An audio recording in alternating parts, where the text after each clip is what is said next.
Hello traders, welcome to our end of week technical analysis. Jumping straight into things here where we last left off, marked by our blue vertical line.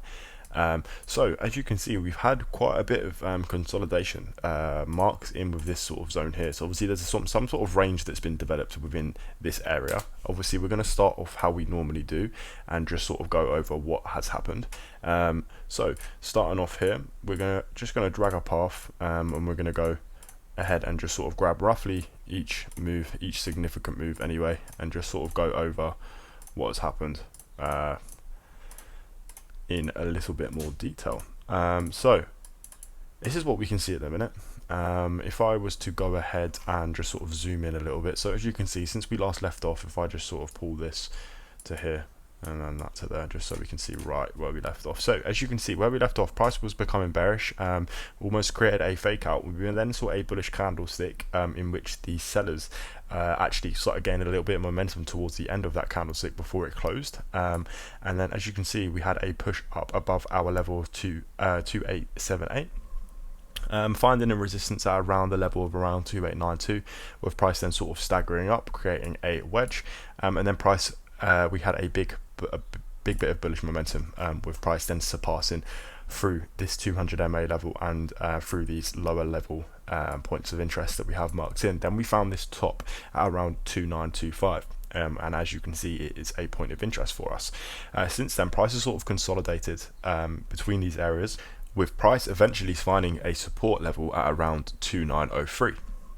We tested around this level multiple times, and this has in turn then created us a range. So we've come down to test this 200 MA on this hour 1 time frame quite a few times here now, and the bottom sort of support level is going to be around 2898, and then another support level at around 2903. The reason why we're seeing some sort of like major support in this sort of area here is because this is just above the 2900 area. Obviously when price breaks into, for gold anyway, what I've noticed is once price breaks into a new significant number, for example when price broke into the 2700s to the 2800s to the 2900s and so on and so forth, you always see price either struggle to break back below it or actually break into that level. So with that being said, we've had a decent bullish push, with price now currently testing at the top side of this range, but price is just consolidating at the moment. As of right now, there's going to be a few things that we're sort of looking for. If we continue to see a respect of this 2925 level, price will most likely consolidate on this sort of 2905 to 2900 area, and we could potentially see some just consolidation for the rest of today. However, we do have a few high impacting news events. We have unemployment rate and we also have non-farm payroll, so NFP today. NFP is the most volatile news event that takes place, so with that taken into account, you are definitely going to want to avoid trading throughout that time. That will kick in at around 1:30 GMT, so anywhere around this area. With that being said, the likelihood of price staying and respecting in between these ranges in a respective manner is unlikely, as you will see an increase in volatility depending on whether the economic news event, the NFP, benefits gold positively or negatively. So we could potentially see a big push up to around 2945 if it's positive for the price of gold. However, we could also see a straight drop with price breaking back well into the 2800 area again. So with that being said, NFP is today, so we will most likely see a break out of this. However, as you know, after most news events, you will see price correct itself. So let's say we do see a push up to 2945, wherever price was when that news of that economic event took place and injected the market with volume, and then in turn affected the market's price.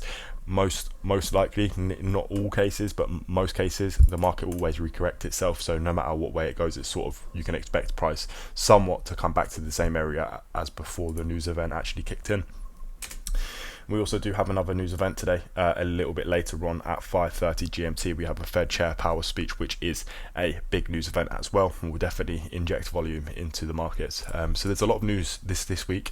This week I say today, and there's a lot of news to take into account today. So what we're going to sort of expect, so before this news event, we're obviously recording this TA at 11:15 AM GMT. So what we could potentially see, so we're looking at this level this top side of the range at 2925. If we see price break through this range and we get a break of structure, price will most likely continue up towards our next point of interest, potentially around 2945. If we see this level respected, we might, like I said, see a continuation of the consolidation, or see price completely fall back in and into the mid-range of around 2800s. So that's going to be that for this week.